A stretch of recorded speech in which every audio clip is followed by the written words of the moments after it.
Oração para se desenvolver vencendo as dificuldades.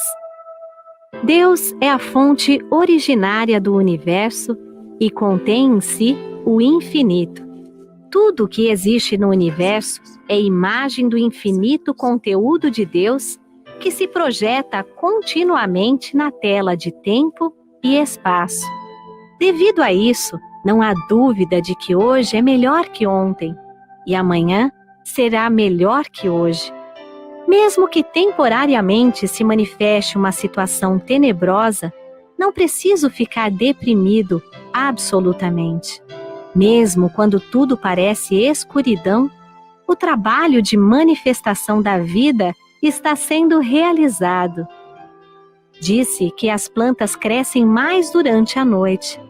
Também a nossa alma, justamente quando a circunstância é adversa e tudo ao nosso redor parece negro, faz reflexões e esforços diversos e então se desenvolve, evolui e progride nos aspectos que foram descuidados enquanto tudo corria bem. Aos olhos carnais, parecem existir dois aspectos na vida, o claro e o escuro.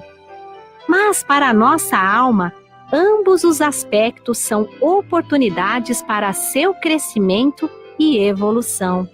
Coisas más não existem em lugar algum do universo. O mal inexiste originariamente. Tampouco situações decepcionantes e desalentadoras. Minha aspiração é impulso da aspiração de Deus, que está se concretizando através do canal de manifestação que sou. Portanto, desde que eu não o obstrua com minhas próprias vacilações, hesitações covardes e temerosas, infalivelmente essa inspiração se concretizará.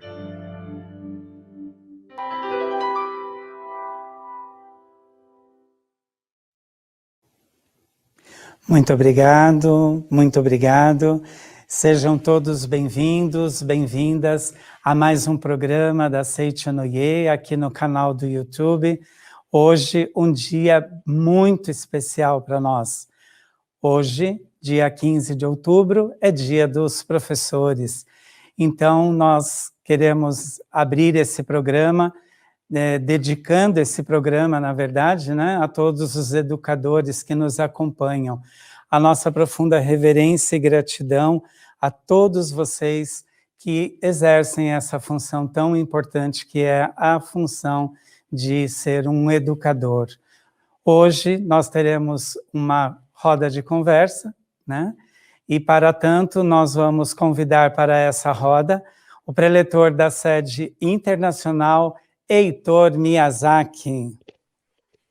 Muito obrigado a todos, muito obrigado, com alegria, muito prazer, estamos aqui para o Pinga Fogo. Muito obrigado. Obrigado. Teremos também a participação de um convidado muito especial, nosso amigo, membro da Comissão Executiva Central dos Educadores, preletor Flávio Sebastião Pastro. Muito obrigado, agradeço a oportunidade, né, Superintendência das Atividades dos Educadores, né, na pessoa do preletor Luiz, e também agradecer né, a honra de estar na presença, né, do professor Heitor Miyazaki, né, que foi nosso líder durante muito tempo, né? Então vamos recordar aí o nosso histórico. Muito obrigado. Obrigado, sejam bem-vindos, muito obrigado, né? Bom, então, como hoje nós estamos fazendo essa programação especial para comemorar o Dia dos Professores, nós queremos então fazer essa conversa, né, contando um pouquinho da história, né, dos educadores. É claro que o assunto não vai se esgotar aqui, mas como nós temos a oportunidade de ter aqui a presença do professor Heitor Miyazaki, que durante alguns anos foi o nosso chefe, né, no antigo departamento dos educadores. Então a gente queria ouvir, professor, um pouquinho, né, das histórias, se o senhor puder lembrar aí algumas histórias para a gente, né? E Flávio, fique bastante à vontade também para interagir com o professor Heitor. Muito obrigado, viu? Obrigado. Muito obrigado. Você está com a palavra, professor. Muito obrigado. Eu vou falar um fato que muitas pessoas talvez desconheçam, Sim, que a princípio era chamado Departamento de Educação. sim. E na ocasião eu estava como diretor da Seitione do Brasil e eu trabalhava ainda na empresa, onde fiquei 25 anos. E eu lembro que foi analisado e chegou-se à conclusão que a denominação Departamento de Educação não estava correta, porque era um departamento voltado para quem educa, para os educadores. Foi quando foi alterado o nome, a denominação para Departamento de Educadores. E na ocasião, o pretor Aizawa, ele era funcionário da sede central e se reportava a mim. Então, quando lembram dele, né, realmente ele teve trabalho muito importante. O ex-pretor Noriaki Jô também foi um dos iniciadores, né, que começou com esse setor. E tudo isso, a princípio, era um grupinho muito pequeno. Então, pouco a pouco, nós tivemos assim a oportunidade de amadurecendo certas situações, fizemos algumas convenções. Tivemos convenções que realmente surpreendeu pela quantidade de pessoas lembro na convenção no Rio Grande do Sul, de São Paulo, foram 14 ônibus, né? De São Paulo, nós levamos 14 ônibus. Depois foi em Goiânia, também 14 ônibus. E depois na cidade histórica, coincidentemente, entre 14 e 15 ônibus também. Agora, aí um detalhe, o pessoal pode perguntar, mas como se educadores o salário é muito aquém daquilo que o pessoal tanto deseja que fosse, né? Realmente isso acontece. Como que conseguiu fazer com que fosse possível 14 ônibus irem até Rio Grande do Sul numa viagem de 15 horas, 16, 17 horas? É que nós fizemos o plano facilitador. Fomos dividindo em parcelas para que pudesse facilitar, para que pudesse ajudar aquelas pessoas que tanto desejo tinham de conhecer. Então, o que acontece na programação, fizeram um tour antes de iniciar, antes da convenção, e depois foi feita a convenção. Então, esse êxito foi tudo dependendo, fazendo uma empatia, se colocando no lugar do outro, das pessoas. E o educador é isso que o educador está sempre necessitando fazer empatia, se colocar no lugar do aluno, para que ocorra um êxito esperado e obtenha o resultado esperado, né? Então é isso que, dentre os fatos que aconteceram. Agora, o Flávio puder lembrar de outros fatores, seria muito bom. Muito obrigado. Eu me lembro das convenções, né, que aconteciam. Inicialmente foram na sede central, né, e depois, né, com a vinda do professor Heitor, aí nós começamos a fazer fora da sede central, né, e realmente a primeira que eu lembro foi lá em Gravataí, no Rio Grande do Sul, né, foram bastante ônibus, né, nós fizemos viagens pelas cidades, né, das Serras Gaúchas, né, e depois culminou, né, com a convenção nacional, né. Foi assim um evento grandioso, muitas pessoas que foram, né, até hoje comentam, né. Aí no ano seguinte foi em Goiânia. É cidade histórica depois, né? É Em isso, as Minas. cidades históricas em Minas, né, Mariana, né. Então, né, eram assim, fazíamos, né, visitas, né, e sempre combinava com a convenção nacional. Agora, algumas pessoas podem estar perguntando se desses 14 ônibus todos eram educadores. Não eram. Mas o fato interessante é que algumas pessoas que não eram educadores e que foram e que estiveram participando da convenção e depois ficaram felizes porque fizeram amizade com muitas pessoas que já participavam, e algumas delas tomaram a decisão de se tornar educadores, como é o caso da pretora Terezinha. Ela ficou tão feliz que falou, eu vou fazer, e fez pedagogia e se tornou uma educadora também. Então, não somente ela, como outras pessoas. E também, houve também a necessidade que os professores, no inconsciente, buscavam, né? Tanto professores como policiais, às vezes trabalham e não tem reconhecimento, ninguém reconhece o valor das pessoas que exercem essa profissão. E na convenção, então, havia toda uma elevação da autoestima, as pessoas votavam felizes, e principalmente pelo enaltecimento e também do aprendizado, por esse fato que a importância do departamento, na ocasião do setor do educador, agora a superintendência, Sim, sim. é de suma importância para a coletividade. Professor, eu queria fazer uma pergunta para o senhor, porque hoje a gente tem, né, os nossos presidentes regionais dos educadores, queria aproveitar esse momento também para agradecer e parabenizá-los, né? E alguns comentam hoje de uma certa dificuldade, né? E eu sempre me reporto a eles, professor, dizendo assim, olha, se vocês pensam que hoje a gente tem dificuldade, vocês não têm noção de quem veio antes da gente, né? Os nossos pioneiros dentro da educação aqui na Seichonoye. O grau de dificuldade deles, com certeza, era bem maior que a gente, né? Então, eu queria que o senhor falasse um pouquinho para a gente, professor, como que se deu esse início, né, para que a gente entendesse, assim, a caminhada, nunca no início ela é fácil, né? Mas eu já ouvi, por exemplo, relatos da professora Terezinha, como o senhor mencionou, da professora Belisa, né? Quais eram as maiores dificuldades que vocês tinham no início, no momento de fazer a divulgação da educação da vida? Olha, primeiramente, isso é uma coisa que eu sempre lembro. Nós temos que ter um autoconhecimento e fazermos uma introspecção.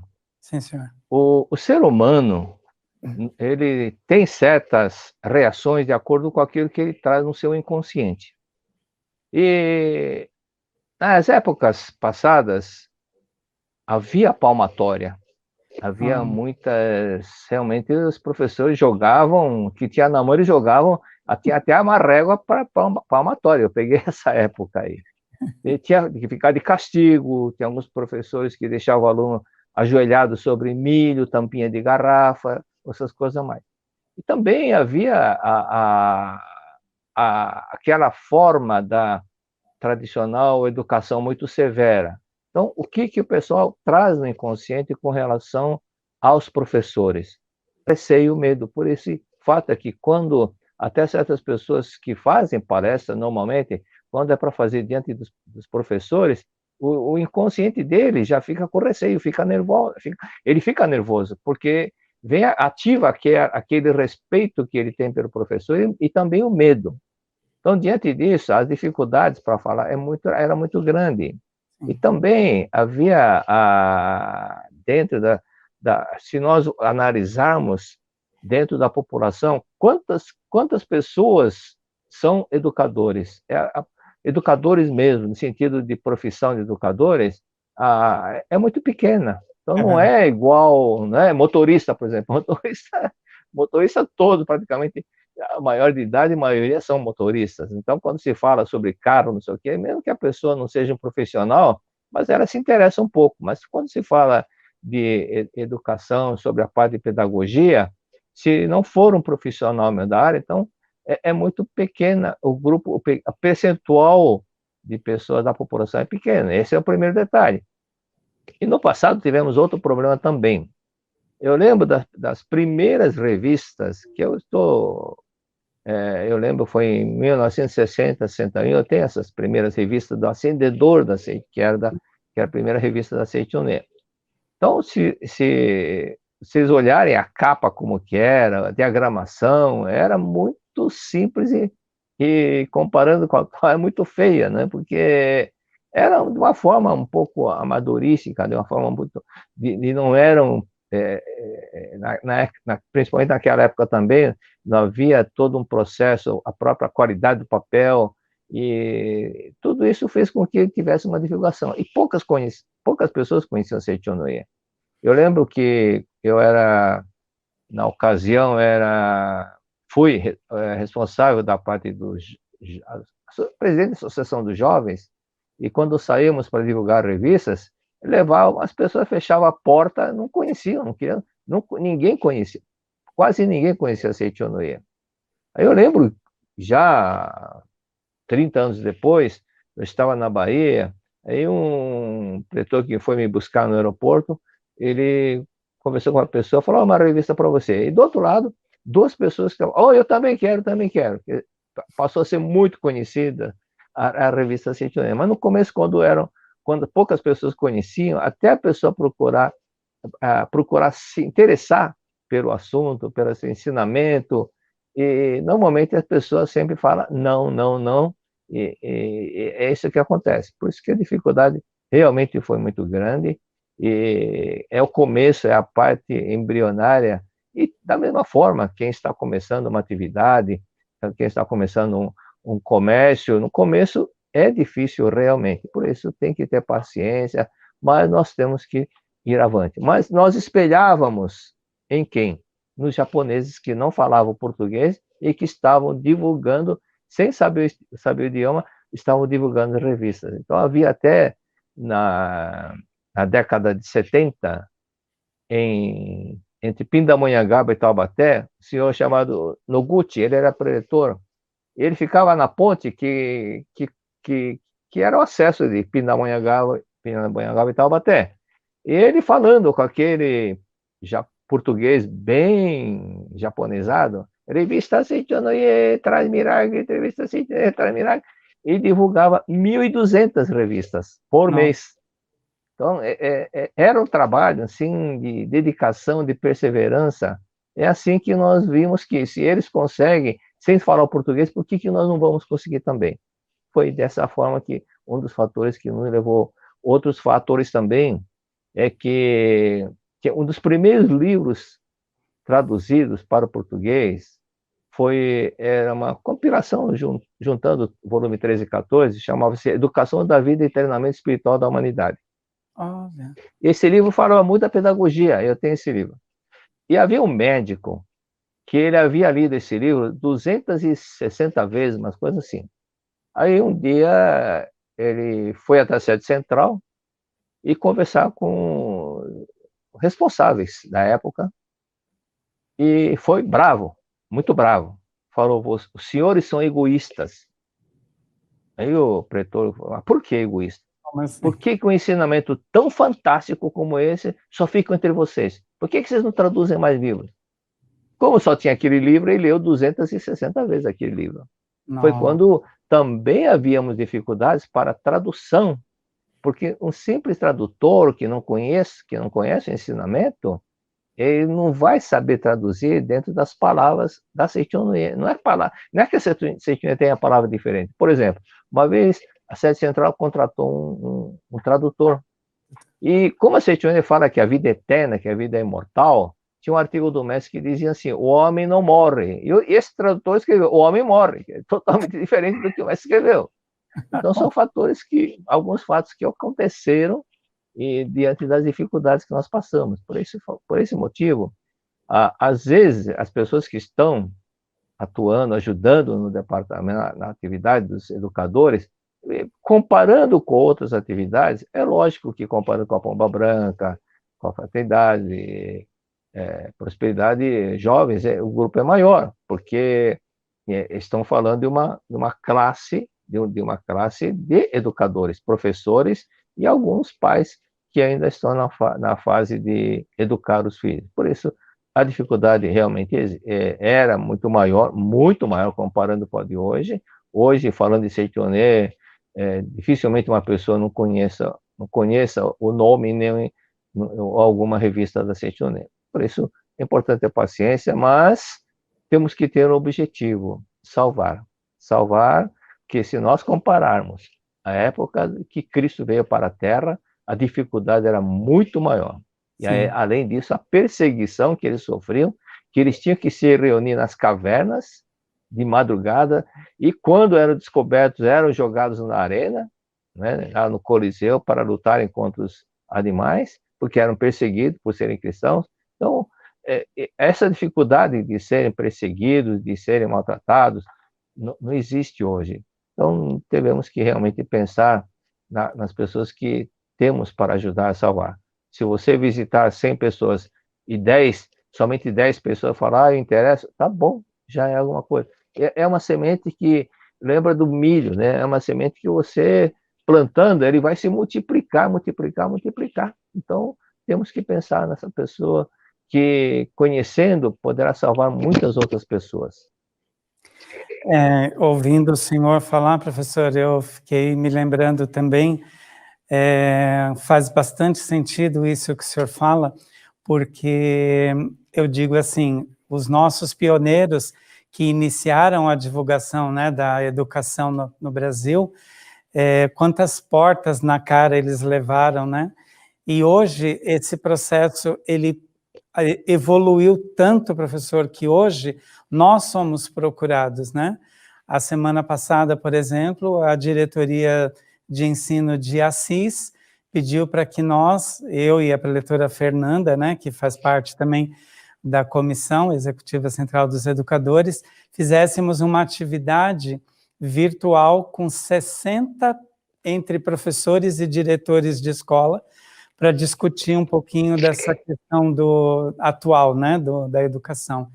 Então, eu sempre digo para os nossos presidentes assim, se no passado os nossos pioneiros, eles receberam porta na cara, mas eles não desistiram, se hoje nós somos procurados e desejados, é por causa desse trabalho que eles iniciaram, né? Então, a gente tem muita reverência a esse pessoal que antecedeu a gente.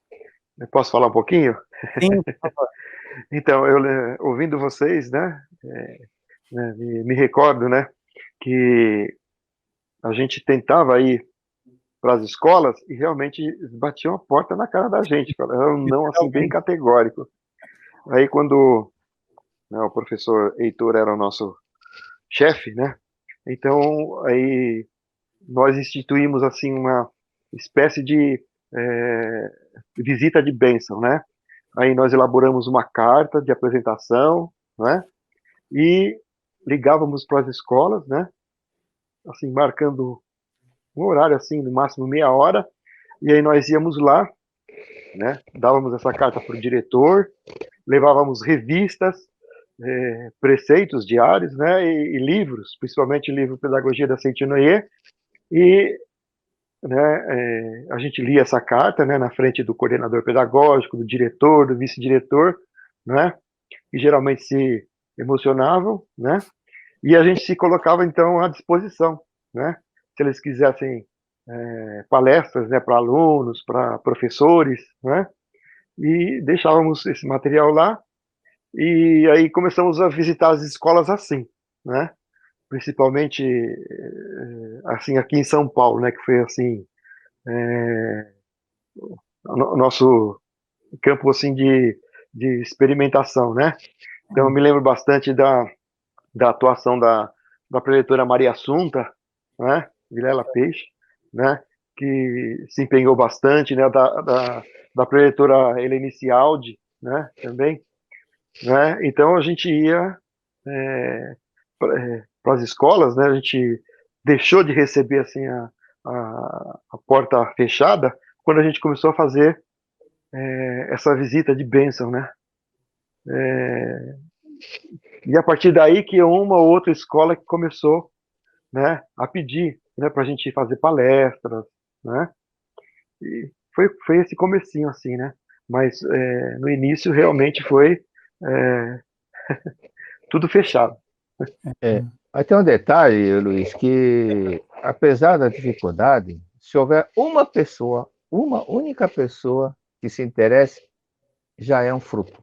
Eu digo isso porque aconteceu em Fortaleza, tinha uma moça que ela era professora de escola, mas era substituta. Uhum. E ela era da Seichonoye. Aí quando a professora titular não foi, ela foi dar aula numa classe que era de alunos rebeldes, de alunos assim já que haviam passado da idade para aquela série, e ela fez com que os alunos lessem um artigo que saiu na revista Mundo Ideal. E depois que terminou,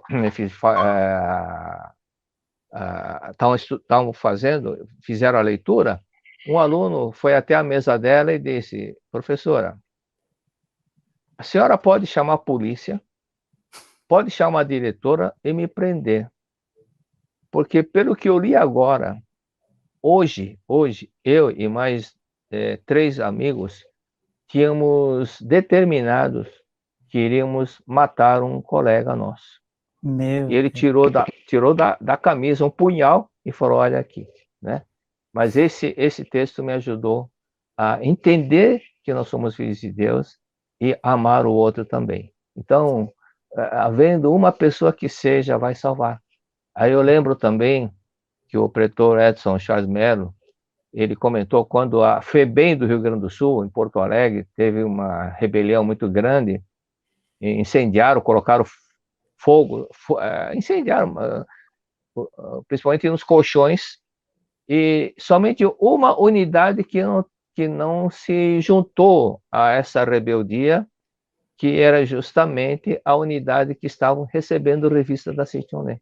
Por isso que, mesmo havendo uma pessoa que possa conhecer a verdade, e aí que está a diferença, porque que também houve uma propagação pelo resultado, né? Pelo resultado. Sim. Por esse fato que eu sempre mencionei, às vezes a pessoa, recordando a época da inflação que o Brasil atravessava, de vez em quando aparecia no jornal, no informativo, uma interrupção do programa para dizer mudança, cai o ministro da economia, entra outro ministro, aí tinha uma apresentação do novo ministro falando do plano que agora vai acabar com a inflação. A inflação não era a inflaçãozinha de 5 ou 10%, não. Nós chegamos a quase 100% por mês de inflação. Nossa. E na teoria falavam bonito, mas o resultado continuava sem dar certo. Ou seja, então era pura teoria que nós podemos dizer. Como podemos dizer se essa teoria está correta? É pelo fruto, pelo resultado. E o resultado da Seichonoye começaram a aparecer diante das pessoas que passaram a ler as revistas, ler os livros e praticar na classe, praticar com os seus filhos, por esse fato que há muitas situações que os relatos que apareciam na revista ajudavam muito na divulgação. As pessoas tinham uma comprovação de que aquilo que a Seichonoye ensina realmente traz resultados maravilhosos. Que legal. E é bacana, assim, a coragem que eles tinham, né, professor? Porque se as portas se abriram hoje, quando as portas estavam fechadas, né, como que era? Esses dias eu conversei com uma dirigente, né, ela já se aposentou há mais ou menos uns 18 anos, e ela estava contando para mim que uma vez ela estava dando aula, e ela estava vestida, né, com um jaleco, dando aula, e um aluno começou a perturbar ela dentro da sala de aula. Se ela está aposentada há 18, isso aconteceu há mais ou menos uns 25 anos. E aí ela foi tendo paciência, até uma hora que ela virou para ele e falou: chega, acabou, não tenho mais paciência, sai da minha sala. Não vou sair, sai, não vou sair, sai. Até que ela usou da autoridade e falou: não, você vai sair sim, porque a autoridade aqui sou eu. Quando ele saiu, professor, um amiguinho dele virou e falou para ela assim: professora, você é valente, hein? Ela disse: por quê? Aí ele falou assim: você não viu o que tinha na cintura dele? Ela falou: não vi o que tinha. Ela falou: então, professora, tinha um revólver. Aí ela falou: mas é porque ele não viu o que tem no bolso do meu jaleco. Aí ele: mas professora, o que você tem no bolso do seu jaleco? Aí ela tira uma sutra sagrada e mostra para ele. E fala: tá aqui, ó, essa é minha proteção. Ah, professora, você pode me dar? Posso. E aí deu a sutra para o amigo desse menino. Aí no dia seguinte, esse que foi expulso da sala, ele voltou, professora, desculpas, ontem eu me excedi. Ela falou, não, querido, fica tranquilo, você é filho de Deus, perfeito, maravilhoso.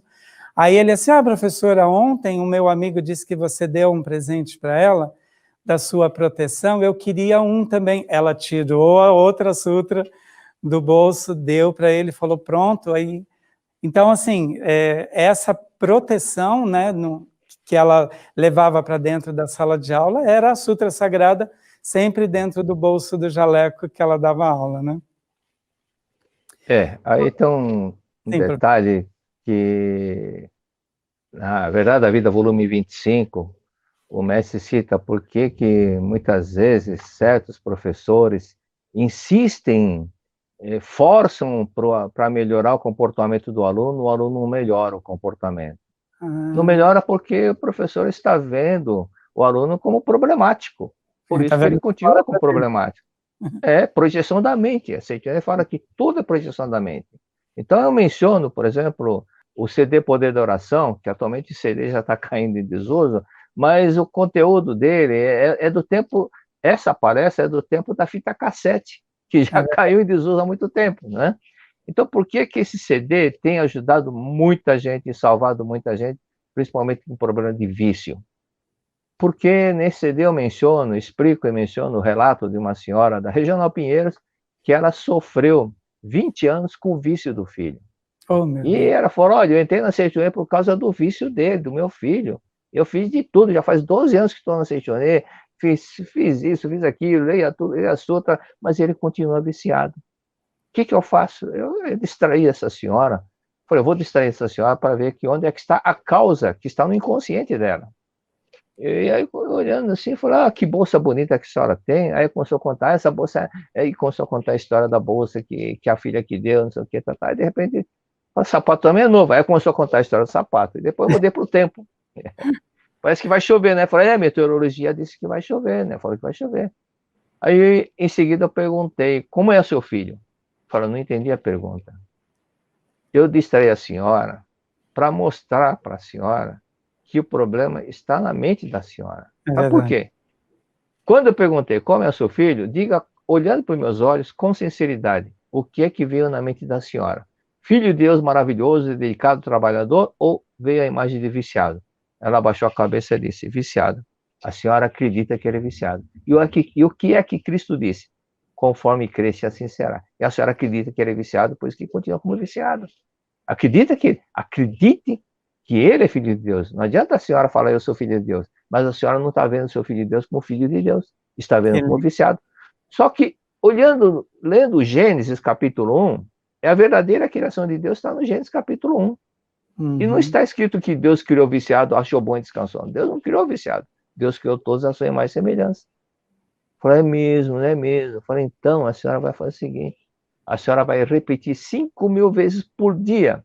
Você é filho de Deus, amável e harmonioso. 5.000? Para não ter tempo nenhum segundo de pensar que ele é viciado.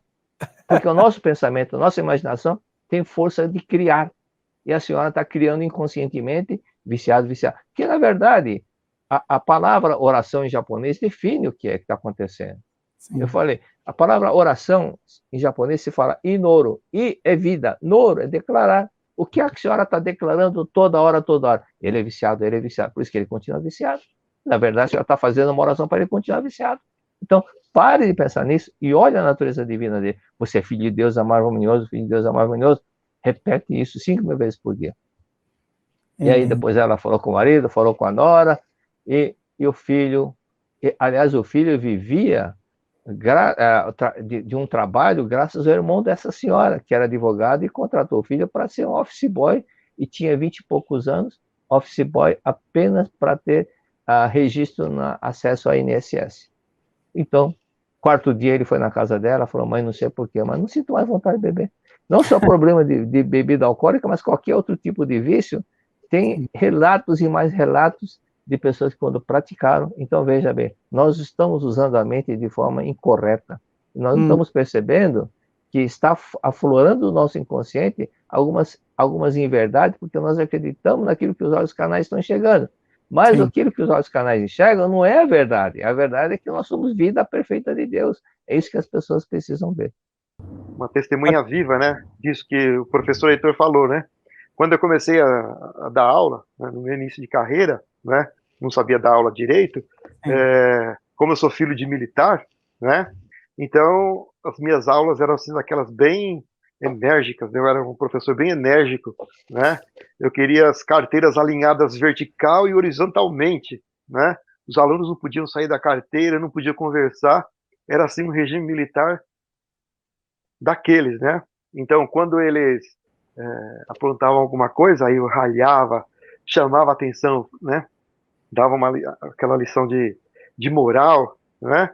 E praticamente não conseguia resultado nenhum, né? Aí, quando eu conheci a Seichonoye, né? A pedagogia da Seichonoye, o livro Pedagogia da Seichonoye, né? Tem um trecho lá que dizia assim, que tudo que está em construção faz barulho, né? Então, é natural da criança, né, que está em crescimento, não está em construção, de fazer barulho, né? Então, aquilo assim quebrou as pernas, né? Aí, a partir do ano seguinte, eu já fui mais maleável, conseguia enxergá-los, né? Mas assim como vida de Deus, né?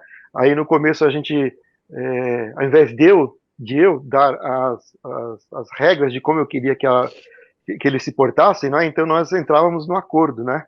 Então nós escrevíamos, né, na lousa as nossas regras, né?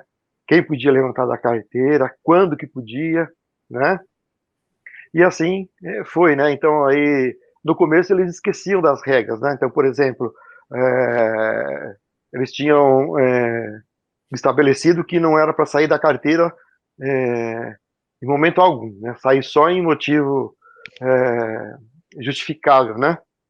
E aí, invariavelmente, um ou outro sempre esquecia disso e saiu da carteira, né? Aí, então, ao invés de chamar atenção, né? Eu falava assim, ué, engraçado, onde que está o outro professor que deu a licença para sair da carteira?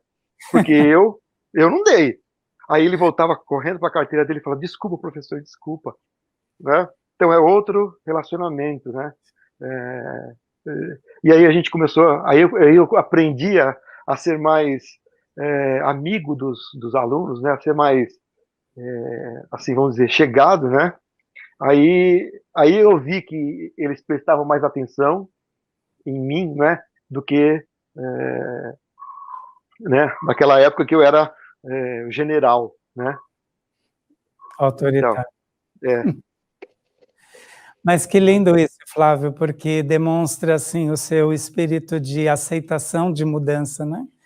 E tanto esse seu relato, essa tua fala, quanto a fala anterior do professor Heitor, traz bastante contribuição, porque a gente pode ter nesse momento muitos professores nos ouvindo, nos acompanhando, né? E principalmente em relação a essa questão da aceitação da mudança, e também, né, quando o professor traz o exemplo dessa senhora que teve a vida do filho mudado por conta de uma mudança de postura mental. Então serve para a gente realmente como um exemplo aí para quem está nos ouvindo, nos acompanhando nesse momento. Luiz, deixa me lembrar um fato que aconteceu. Foi no seminário de educadores em Rio Grande do Sul, certo. na Academia de Santa Tecla. Até. Eu estava lá como orientador responsável e uma outra preletora estava como adjunta, e essa senhora levou 4 ônibus da cidade dela, só de educadores, só de professores. Como ela era professora, se não me engano também era diretora de escola, então reuniu, arrebanhou um monte de professores e levou para lá.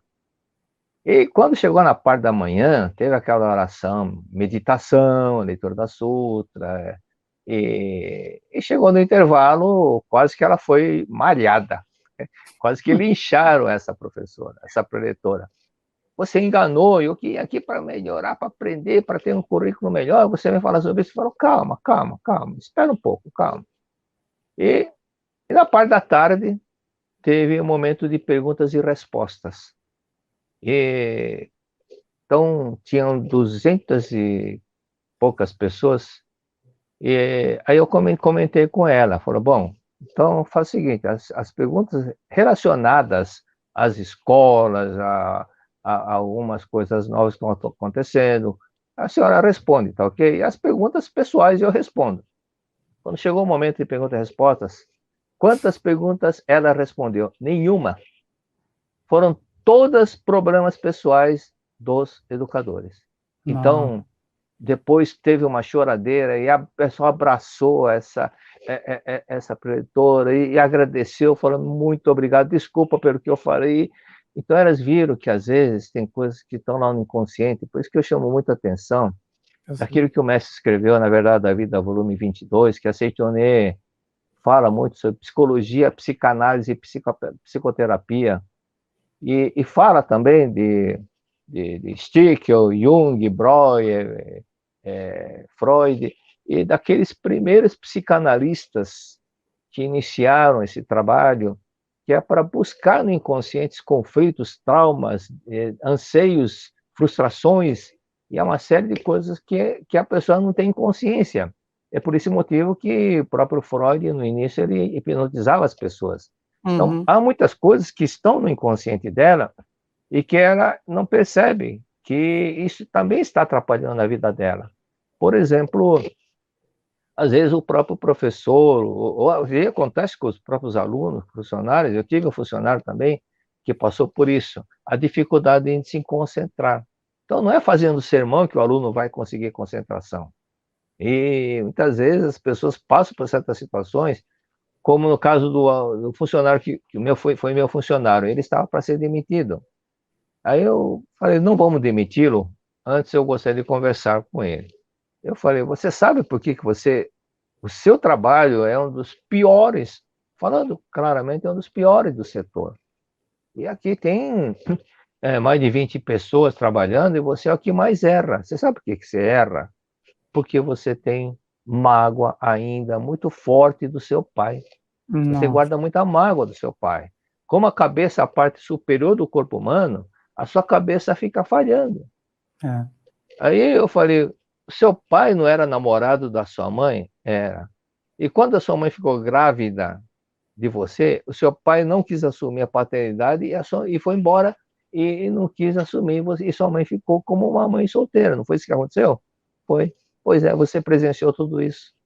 Lá no Hum. seu inconsciente, você viu tudo isso, está tudo gravado no seu inconsciente. Então, volte mentalmente para a época que aconteceu isso e você faça uma autorregestação, né?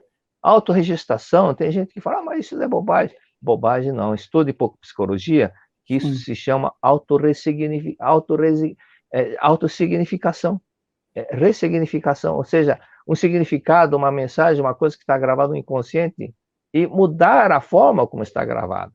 Não é que devemos mexer no inconsciente e mudar a gravação, mas mudar a forma como você sente diante do fato. Então, volte pensando que está no primeiro mês da barriga da mamãe e faça a oração do perdão com seu pai 100 vezes por dia. 100 vezes por dia. No segundo dia, pense no segundo mês, terceiro dia, terceiro mês, e vai fazendo isso até você libertar, se purificar daqueles ódio mago que você tem no seu pai. E quando terminou, ele veio falar comigo, falou, professor, olha, eu quero narrar, quero lhe contar o que aconteceu. No terceiro dia eu comecei a chorar, chorar, chorar, mas não sabia por quê. Mas era um choro forte que eu não conseguia me conter. Chorava, chorava de soluçar, mas não sabia o motivo daquele choro. No quarto dia chorei um pouco, no quinto dia já não chorei. Aí eu falei para ele, não foi quando sua mãe estava grávida, do terceiro mês, que ela brigou com seu pai, brigou feio para ele assumir a paternidade? Foi, você presenciou tudo, por isso que foi no terceiro dia, que correspondeu ao terceiro mês. Então, são conflitos que vocês têm no seu inconsciente, que você ainda não havia perdoado, por isso que, às vezes a pessoa fala, não, mas já perdoei, você está consultando somente o consciente, mas o consciente não lembra de tudo. Não lembra de tudo. O nosso consciente não tem informação. Mas o subconsciente, que é um super gravador, ele traz todas as informações de tudo o que aconteceu. Então, por Verdade. isso que conheça-te a ti mesmo é fundamental para que as próprias pessoas possam conhecer a si próprias, não é? Então, existem também certas pessoas que são excessivamente, como no caso do que o Flávio falou, é decorrente daquilo que imitar o pai, né? E ver o pai militar, então ele viu, fez a mesma coisa, de exigir disciplina. Mas, por outro lado, tem pessoas que são assim porque ele tem uma insegurança, ele quer mostrar através da autoridade que ele, né, para encobrir o medo que ele tem, ou seja, o medo é um dos fatores que é muito prejudicial para o ser humano. Então, dentro do autoconhecimento, dentro daquilo que nós vamos encontrando, conhecendo melhor as pessoas que estão diante de nós, que no inconsciente temos um fator que está fazendo acontecer isso, né? Eu até coloquei no meu livro uma frase do mestre: você é tratado com frieza em determinado lugar que você vai, por exemplo, vai no supermercado, é tratado com frieza porque você está agindo da mesma forma com alguém, alguma pessoa, algum colega, você não está dando a devida atenção, por isso que aparece uma pessoa que o trata com frieza também. Entendi. Muito bom. Professor Heitor, né, ele acabou tocando num assunto que eu ia puxar aqui com o Flávio e com o senhor também, em relação aos seminários, né? Flávio, nós estamos agora em janeiro de 2021, indo para o 37º Seminário de Educadores na Academia de Ibiúna. Nesses 37 anos de evento para educadores na Academia de Ibiúna, tem algum momento marcante aí para ti, Flávio? Bom, todos os seminários, né, são marcantes, né? Mas assim, o que assim me vem assim a memória, né, que mais me chama atenção agora é assim quando os seminários eram de 3 dias, passaram a ser de 5, e a época que a gente começou a fazer oficina pedagógica, né? Foi uma coisa bem inovadora, né? Porque não se fazia assim nada parecido, né? Sim. Então, assim, começamos com assim num dia meio período, né? Que a gente começou a fazer 3, 4 oficinas, né? E todos participavam. E depois, né? Com o passar do tempo, né? Elas foram aumentando, né? Hoje é um dia inteiro, tem bastante gente, né? Que se inscreve para apresentar a oficina, né? Mas a gente começou, né? Com quem deu a ideia, né? E assim, foi a precursora disso foi a preletora Irínia, né, que hoje ela é falecida, né, lá da região de Sorocaba, né, e ela era atriz, ela dançarina, né, ela tinha assim, momentos que ela subia ao palco e fazia a gente fazer exercícios, né, assim, quebrou todo o paradigma daquele seminário que todo mundo ficava sentado ouvindo, né, as palestras, né? Então ela fazia a gente fazer exercício, ginástica, exercício de respiração, né, que ajudava a gente depois na prática do Shinsokan, né? Né? Então foi assim, começamos a quebrar, né, toda aquela rigidez, né, do seminário, vamos dizer assim, que era rigorosamente militar, né? Seguia aquele programa, mas tinha que ser daquele jeito, tinha que ser assim, né? Não é que não eram bons, né? Mas o que me chamou a atenção, né? É justamente isso, né? Aí mais pessoas, né? Ficavam interessadas em participar, né? Porque viam, né, que o seminário dos educadores era diferente, né? Era diferente, né? E a partir daí, né, que começaram a vir mais educadores, né, para esses seminários, né? Mas enfim, né, todos os seminários são marcantes, né? Não tem um seminário que seja igual ao do ano anterior, né? É sempre superando as expectativas. É incrível, né? E eu sou assim meio suspeito, né? Porque assim, com o passar do tempo, eu me envolvo mais, né? Me emociono mais e fico assim praticamente 5 dias chorando, né? Porque é assim, né? Como se você realmente estivesse num paraíso, né? É como assim, você vê assim, poxa, pensa assim, poxa vida, né? Se na escola todo mundo fosse assim, né? Olha, né? Maravilha. Então eu convido, né? Quem nunca participou, né, de um seminário lá em Ibiúna, enfim, em alguma academia, né? Venha participar para ver como que é maravilhoso, né? Como que a gente muda, né? Hum, E eu Que bom. agradeço essas oportunidades. Bom, eu estou amando essa conversa, esse bate-papo, mas nós estamos aí com mais ou menos uns 12, 13 minutos para finalizar a nossa programação aqui de hoje, né? Então, eu queria passar a palavra para o professor Heitor para as suas considerações finais. Muito obrigado. Muito obrigado. Um dos fatores que nós temos que compreender é que nós aprendemos quando ensinamos. Esse é um fato muito importante. Da mesma forma também que muitos alunos aprendiam quando faziam cola, porque antes nunca se interessavam, fazendo cola acabava se interessando e gravava mais na memória aqueles assuntos. Mas, por outro lado, existe coisas que eu vinha observando ao longo do tempo, e um dos seminários que eu fiz, que estava em Ibiúna, eu falei para a dona Belisa, que trabalhou lá no Educadores, Sim. falei, faça uma palestra com o seguinte tema: professores, em casa, esqueçam o avental. Ah, eu me lembro. Esqueçam o avental, né? Então, da mesma forma, militares, em casa, esqueçam a farda. Porque, de acordo com a profissão, as pessoas acabam inconscientemente agindo da mesma forma com a profissão dela. Isso acontecia.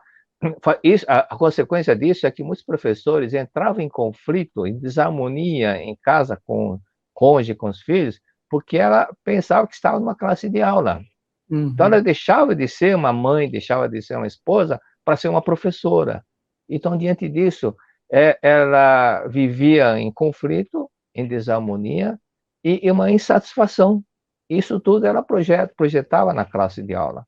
Então, nós temos que aprender a separar bem uma coisa da outra Verdade. e também manifestar aquilo que é para fazer dentro de nós. Então, mesmo os alunos problemáticos estão nos ensinando alguma coisa. Temos que aprender diante disso. E às vezes nós estamos impondo. Então, um ponto básico que eu sempre chamo a atenção, não somente para educadores, mas também para qualquer pessoa, os 5 desejos do ser humano sempre ser lembrado: o desejo de ser amado, ser elogiado, ser reconhecido, ser útil e ser livre. Então, os alunos problemáticos é porque têm problemas em casa, tem problema em casa. Então, muitas vezes o professor quebra a cabeça, como é que eu vou fazer com que ele melhore? Primeiro detalhe, veja como filho de Deus. Segundo detalhe, faça com que o ensinamento chegue na casa dele, porque com certeza existe desarmonia familiar. Então, uma das palestras que eu fiz em Biona foi sobre violência. E, na ocasião, havia saído no artigo numa revista que foi que foi elogiado pela Unicef, de um trabalho de psicólogos brasileiros que fizeram. Esses psicólogos fizeram uma pesquisa com todas as pessoas que foram presas, que eram violentos, que assassinavam friamente. E por que assassinavam friamente? E eles conversaram, entrevistaram os irmãos dessas pessoas que agiam dessa forma. E diante de uma série de pesquisas que fizeram, chegaram à conclusão: geralmente era um filho caçula, quando o pai já tinha saído de casa, e quem comandava era a mãe. Então, todo esse processo de rebeldia que havia pela má influência, que o garoto ficava na rua, recebendo má influência, sugestionado pelos amigos também, e acabavam se tornando bandidos. E outro detalhe também é que, por que eles agiam friamente? É aquilo que a Sertione fala, explica. Maioria deles, apanhavam, levavam surra dos pais, e até os 5 anos de idade apanharam muito. Então, aquilo fez com que ele crescesse com aquele desejo de vingança, desejo de bater, desejo de matar, e quando se tornava adulto, concretizava isso matando friamente as pessoas. Por esse fato que a importância, o amor, a atenção, o elogio, quando pequeno, são fatores fundamentais, fundamentais. E às vezes o adulto que guarda uma série de frustrações, descarrega tudo no aluno, descarrega tudo no filho. E ele, ao invés de buscar um autoconhecimento, de fazer uma introspecção e procurar corrigir, não, acaba descarregando por falta também de uma orientação. Também não é questão de culpa. Alguém poderia orientá-lo que chegasse na mão dele uma revista para que pudesse direcioná-lo a purificar e entender melhor. Então, tem certos fatores que, às vezes, a pessoa só vai conhecer quando está numa academia, por exemplo, ouvindo uma palestra, ouvindo um relato, ela passa a entender melhor. Daí que está a mudança que vai transformar a vida da pessoa e transformar o filho também, né, para o melhor, o aluno. Tudo isso são fatores que nós precisamos, primeiro, educar a nós próprios. Educar a nós próprios é um autoconhecimento, harmonia principal com papai e mamãe, porque às vezes a pessoa ainda mesmo, certos educadores que ainda não perdoaram o papai, não perdoaram a mamãe, tem problema conjugal e tem problema também na sua profissão com os alunos. Então, esse é um fator muito importante. Muito obrigado, professor. Muito obrigado. Flávio? Muito obrigado.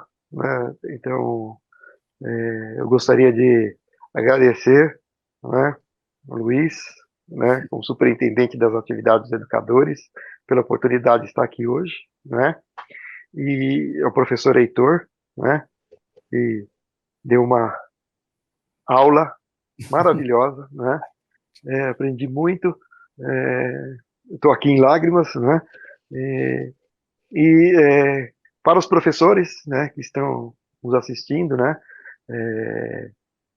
parabéns pelo seu dia, né, vamos aproveitar esse nosso dia de hoje para fazer, como o professor Heitor falou agora, né, para a gente fazer uma reflexão, né, sobre a nossa atuação, sobre a nossa profissão, né, principalmente agora, né, nesses tempos, né,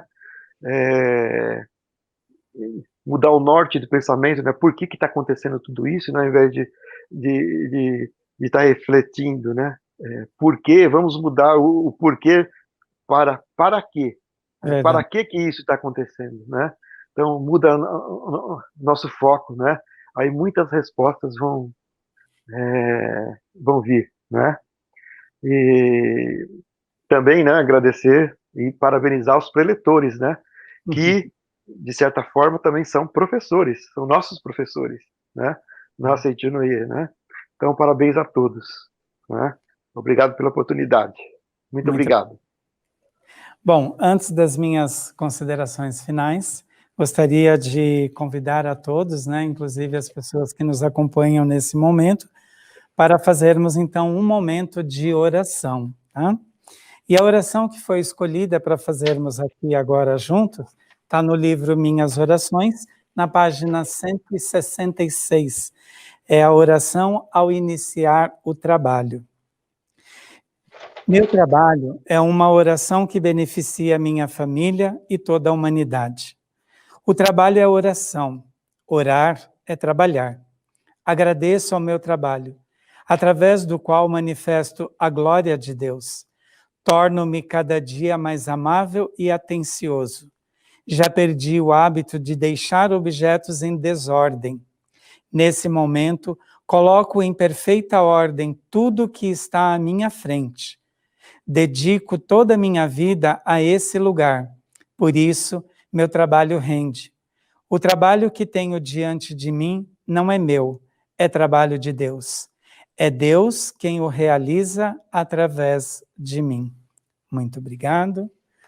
Bom, então eu quero aproveitar, né, esse momento para também agradecer e reverenciar todos os educadores que nos acompanham nesse momento. Dia dos Professores não é só um dia, é todo dia, né? Mas hoje é um dia muito especial. Eu quero, professor Heitor, em nome, né, de todas as pessoas que passaram pela superintendência dos educadores, um agradecimento muito especial na pessoa do senhor. Muito obrigado. Né? Obrigado. por todo o seu amor, por toda a sua dedicação. A gente tem um carinho, um respeito e uma reverência muito grande por todo o legado que o senhor nos deixou no antigo Departamento de Educadores e hoje na Superintendência dos Educadores.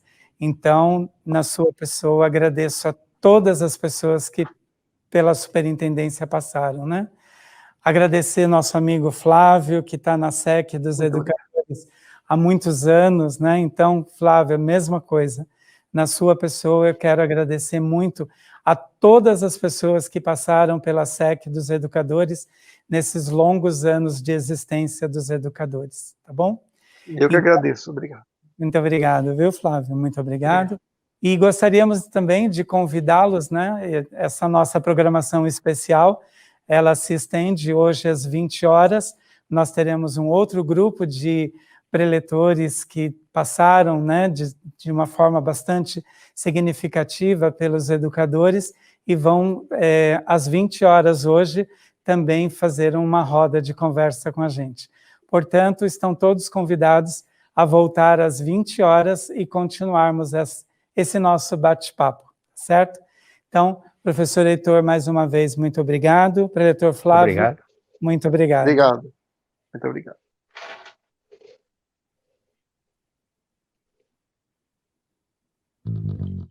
Seminário Geral Virtual. Gratidão, o infinito de Deus em você. De 31 de outubro a 2 de novembro de 2020, a partir das 6 horas da manhã. Para maiores informações, acesse nosso QR Code. Você pode também mandar uma mensagem para nós através do e-mail seminarios@sni.org.br ou do WhatsApp 11 9 8902 3071. Essa oportunidade vai mudar a sua vida.